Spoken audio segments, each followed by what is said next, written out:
ओम शांति।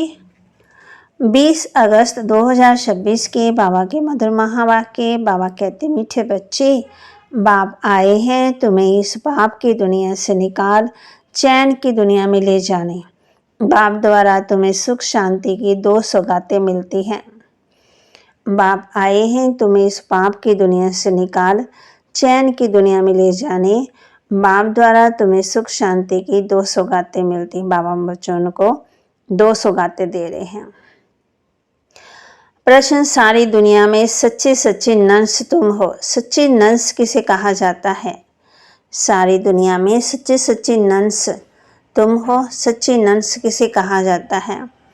उत्तर, सच्चे नंस वह है जिनकी बुद्धि में एक या माँ कहते हुए अपने को भल नंस कहलाते हैं, लेकिन उनकी बुद्धि में सिर्फ एक क्राइस्ट की याद नहीं, क्राइस्ट को भी गॉड का बच्चा कहेंगे। तो उनकी बुद्धि में 2 है और तुम्हारी बुद्धि में एक बाप है। इसलिए तुम सच्चे सच्ची नंस हो। तुम्हें बाप का फरमान है, पवित्र रहना है। गीत, इस पाप की दुनिया से कहीं दूर ले चल। ओम शांति। मीठे मीठे रूहानी बच्चों ने गीत सुना। किसने सुना? आत्माओं ने। आत्मा को परमात्मा नहीं कहा जा सकता, मनुष्य को भगवान नहीं कह सकते। अच्छा, अभी तुम हो ब्राह्मण, तुमको अभी देवता नहीं कहा जाता। ब्रह्मा को भी देवता नहीं कहा जा सकता। बल कहते हैं ब्रह्मा देवता न में, विष्णु देवता न में, परंतु ब्रह्मा और विष्णु में तो बहुत फर्क है। विष्णु को देवता कहा जाता है, ब्रह्मा को देवता नहीं कह सकते, क्योंकि वह है ब्राह्मणों का बाप। ब्राह्मणों को देवता नहीं कहा जा सकता। अब ये बातें कोई मनुष्य को नहीं समझा सकते, भगवान ही समझाते हैं। मनुष्य तो अंधश्रद्धा में आ जाता है, सो बोल देते हैं। अभी तुम बच्चे समझते हो, रूहानी बाप हम बच्चों को पढ़ा रहे हैं। अपने को आत्मा समझना चाहिए। आत्मा ये शरीर लेती है। आत्मा ने 84 जन्म लिए हैं। जैसे जैसे कर्म करते वैसे शरीर मिलता है। शरीर से आत्मा अलग हो जाती है। फिर शरीर से प्यार नहीं रहता, आत्मा से प्यार रहता है। आत्मा में भी प्यार तब है जबकि आत्मा शरीर में है। पितरों को मनुष्य बुलाते हैं, शरीर तो उनका खत्म हो गया, फिर भी उनकी आत्मा को याद करते हैं, इसलिए ब्राह्मण में बुलाते हैं। कहते हैं फलाने की आत्माओं, ये भोजन आकर खाओ। गोया आत्मा में मोह रहता, परंतु पहले शरीर में मोह था, फिर शरीर याद आता था। ऐसे नहीं समझते कि हम आत्मा को बुलाते हैं। आत्मा ही सब कुछ करती है। आत्मा में अच्छे व बुरे संस्कार रहते हैं। पहले पहले देवाभिमान, फिर उसके बाद और विकार आते हैं। सबको मिलाकर कहा जाता है विकारी। जिसमें ये विकार नहीं, उनको कहा ही जाता है निर्विकारी। ये तो समझते हो, बरोबर भारत में जब देवी देवताएं थे तो उनमें दैवी गुण थे। इन लक्ष्मी नारायण का है ही देवी देवता धर्म। जैसे क्रिश्चियन धर्म में मेल अथवा फीमेल सब क्रिश्चियन हैं, ये भी कहा जाता है देवी देवता। राजा रानी प्रजा सब देवी देवता धर्म के हैं। ये बहुत सुख देने वाला धर्म है। बच्चों ने गीत सुना। ये आत्मा ने कहा कि बाबा ऐसी जगह ले चलो जहाँ मुझे चैन शांति हो। मैं तो है ही सुखधाम और शांति धाम, यहाँ बड़े बेचैन हैं। सतयुग में बेचैनी होती नहीं। आत्मा जानती है बाबा बिगर कोई चैन की दुनिया में ले जा नहीं सकते। बाप कहते हैं मुक्ति और जीवन मुक्ति ये 2 सौगातें हैं। मैं कलब कलब लाता हूँ, परंतु तुम भूल जाते हो। ड्रामा में भूलना ही है। सब भूल जाएं तब तो मैं आऊँ। अभी तुम ब्राह्मण बने हो, तुमको निश्चय है हमने 84 जन्म लिए हैं। जो पूरा ज्ञान नहीं उठाएंगे वह पहले नई दुनिया में भी नहीं आएंगे। त्रेता के अंत में आ जाएं। सारा मदार है पुरुषार्थ पर। सतयुग में सुख था तो इन लक्ष्मी नारायण का राज्य था। अच्छा, इसके अगले जन्म में ये कौन थे? माँ बच्चों को कहते किसी को पता ही नहीं है। अगले जन्म में ये ब्राह्मण थे, उससे पहले शूद्र थे। वर्णों पर तुम अच्छी रीति समझा सकते हो अभी तुम समझते हो हम 21 जन्मों के लिए चैन पाएंगे। बाबा हमको वह रास्ता बता रहे हैं। हम अभी पतित हैं, इसलिए बेचैन हैं, दुखी हैं। जहाँ चैन हो उसको सुख शांति कहेंगे। तो अब तुम बच्चों की बुद्धि में आदि मध्य अंत का ज्ञान है, समझते हो। बरोबर सतयुग में भारत कितना सुखी था, अथवा दुख अथवा बेचैनी का नाम नहीं था। अभी तुम पुरुषार्थ कर रहे हो स्वर्ग में जाने के लिए। अभी तुम बने हो ईश्वरीय संप्रदाय के और वह है आसुरी संप्रदाय के। कहते हैं ना, पाप आत्मा, आत्माएं अनेक हैं, परमात्मा एक है। सब परमात्मा हो नहीं सकते हैं। इतनी थोड़ी सी बात भी मनुष्यों की बुद्धि में नहीं है। बाबा ने समझाया, ये सारी दुनिया बड़ा बेहद का टापू है। वह छोटे छोटे टापू होते, इस बेहद टापू पर रावण का राज्य है। इन बातों को मनुष्य नहीं समझते। वह तो सिर्फ कहानियां सुनाते रहते हैं। कहानी तो सिर्फ ज्ञान, कहानी को ज्ञान नहीं कहा जाता। उनमें मनुष्य सदगति को पा नहीं सकते। ज्ञान से सदगति मिलती है। ज्ञान देने वाला तो एक बाप है, दूसरा ना कोई। भक्तों की भगवान ही आकर रक्षा करते हैं। मनुष्य मनुष्य की रक्षा कर नहीं कर सकते हैं। शिव बाबा सभी बच्चों को वर्षा देते हैं। वह बाप भी है, शिक्षक भी है, सदगुरु भी है, वकील, बैरिस्टर आदि। क्योंकि जमघटों की सजा से छुड़ाने वाला है। सतयुग में कोई भी जेल नहीं जाएंगे। बाप सबको जेल से छुड़ाते हैं। बच्चों की सर्वश्रेष्ठ सब मनोकामना पूर्ण होती है।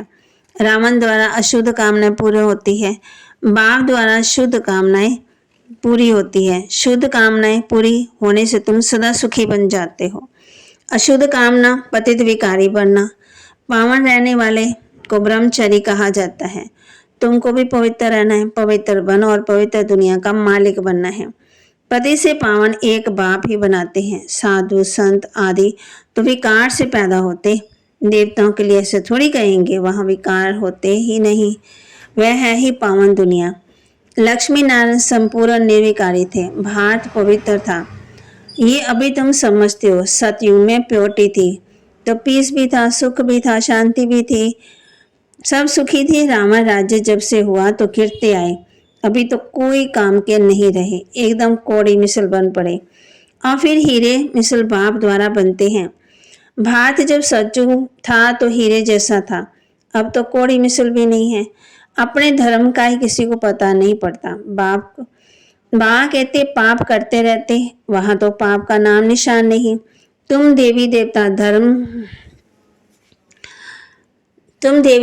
धर्म के नामी ग्रामी हो। देवताओं के ढेर चित्र हैं और धर्मों में देखेंगे एक ही चित्र रहता है। क्रिश्चियन पास एक ही क्राइस्ट का चित्र हुआ, बौद्धियों के पास एक ही बुद्ध का होगा।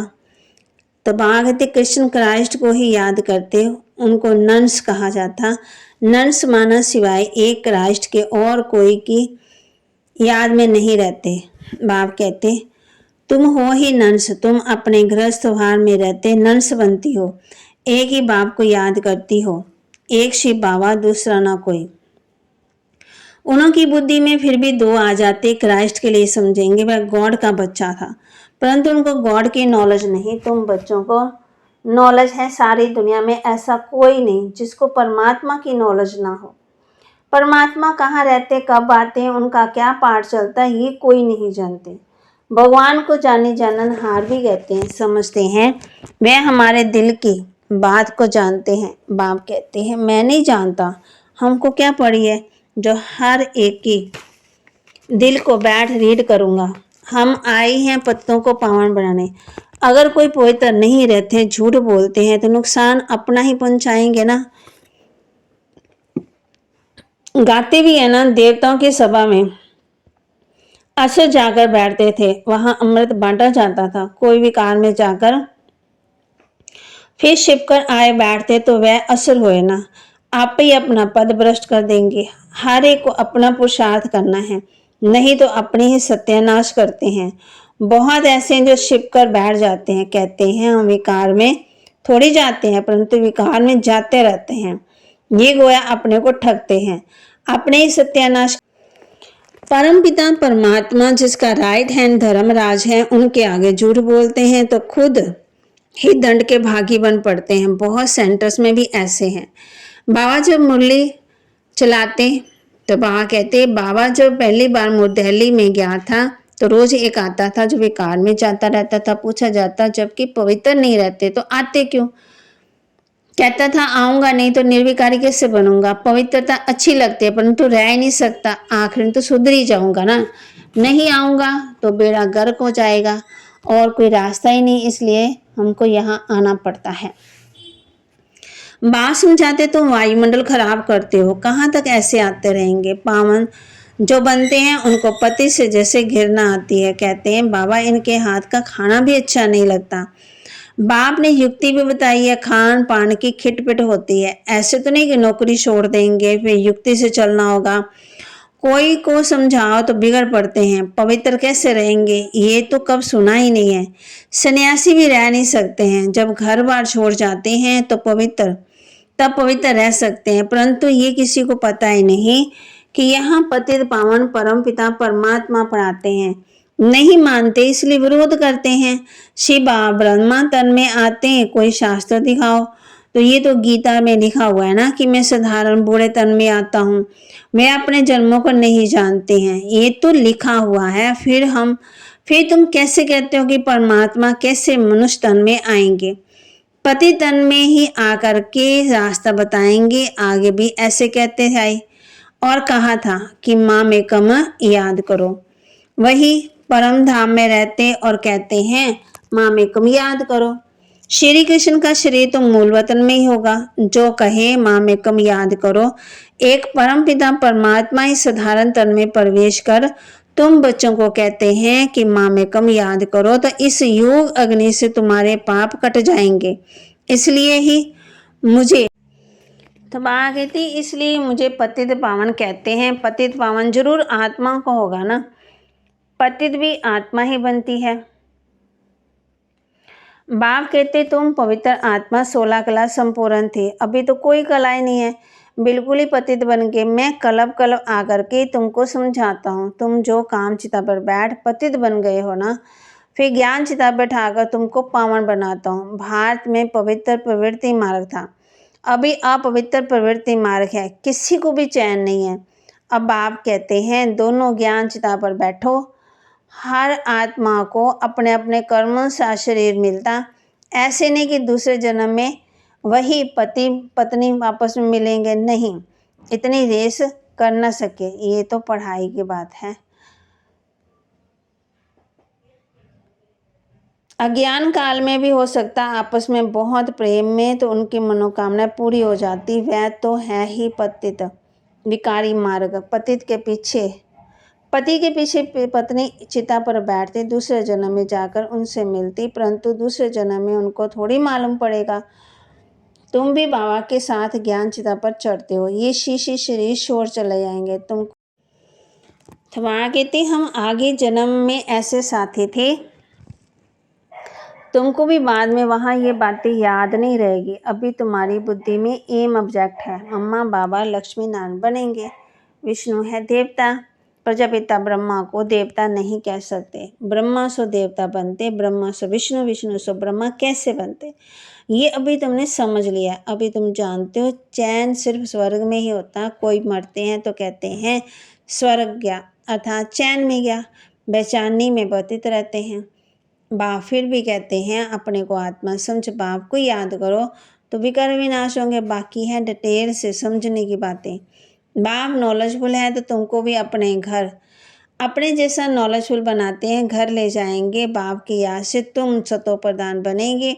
वह ये आत्माओं की रेस है, जो जास्ती याद करेंगे वह जल्दी बनेंगे। ये है योग और पढ़ाई की रेस। स्कूल में भी रेस होती है, ढेर स्टूडेंट होते हैं, उनमें भी जो नंबर 1 निकलते हैं उनको स्कॉलरशिप मिलती है। एक की पढ़ाई लाखों करोड़ों आत्माओं के लिए होती, तो इतने स्कूल भी होंगे। अब तुमको ये पढ़ाई पढ़नी है, सबको रास्ता बताओ, अंधों की लाठी बनो, घर घर में पैगाम पहुंचाना है। अच्छा मीठे मीठे सिकिल दे बच्चों प्रति माता पिता बाप दादा का याद प्यार और गुड मॉर्निंग। रूहानी बाप की रूहानी बच्चों को नमस्ते। रूहानी बच्चों की रूहानी बाप दादा को दिलवा चांद सिकवा प्रेम से नमस्ते। धारणा के लिए मुख्य सार। अब अशुद्ध कामनाओं का त्याग कर शुद्ध कामनाएं रखनी है। सबसे शुद्ध कामना है पवित्र बनकर पवित्र दुनिया का मालिक बने। कोई भी भूल को छिपाकर अपने आप को ठगना नहीं है। धर्मराज बाप से सदा सच्चा सच्चा रहना है। ज्ञान चिता पर बैठ इस पढ़ाई में रेस पर भविष्य नई दुनिया में ऊंच पद पाना है। योग अग्नि से भी कर्म के खाते को भस्म करना है। वरदान। बुद्धि की प्रीत एक प्रीतम से लगाकर सदा सुख सम्मुख की अनुभूति करने वाले विजय रतन भव। बुद्धि की प्रीत एक प्रीतम से लगाकर सदा सुख की अनुभूति करने वाले विजयी रतन भव। प्रीत बुद्धि अर्थात बुद्धि की लगन एक प्रीतम के साथ लगी हुई हो। जिनकी एक के साथ प्रीत है उनकी किसी भी व्यक्ति में वैभव के साथ प्रीत जुट नहीं सकती। वे सदा बाप दादा के आगे सम्मुख अनुभव करेंगे। उन्हें मनसा में भी श्रीमत के विपरीत व्यर्थ संकल्प या विकल्प नहीं आ सकते। उनके मुख से वह दिल से यही बोल निकलते, तुम्ही से खाऊं, तुम्ही से बैठूं, तुम्ही से संबंध निभाऊं। ऐसे सदा प्रीत बुद्धि रहने वाले ही विजय रतन बनते। स्लोगन। चाहिए का संकल्प आना भी रॉयल रूप का मांगना है। चाहिए का संकल्प आना भी रॉयल रूप का मांगना है। अव्यक्तिशाली अपवित्रता के बीज को समाप्त कर संपूर्ण स्वच्छ पवित्र बनो। संगम युग पर बाप दादा ने सभी बच्चों को पहला व्रत दिया है, संपूर्ण पवित्र भव। वहाँ कहते जिसकी एक के साथ प्रीत है उसकी किसी भी व्यक्ति व वैभव के साथ प्रीत जुट नहीं सकती। वे सदा बाप दादा को अपने सम्मुख अनुभव रखेंगे। उन्हें मनसा में भी श्रीमत के विपरीत व्यर्थ संकल्प व विकल्प नहीं आ सकते। संबंध निभाऊं। ऐसे सदा प्रीत बुद्धि रहने वाले ही विजय रतन बनते हैं। स्लोगन।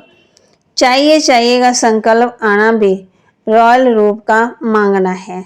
चाहिए एक संकल्प। चाहिए का संकल्प आना भी रॉयल रूप का मांगना है। अव्यक्तिशाली अपवित्रता के बीज को भी समाप्त कर संपूर्ण स्वच्छ पवित्र बनो।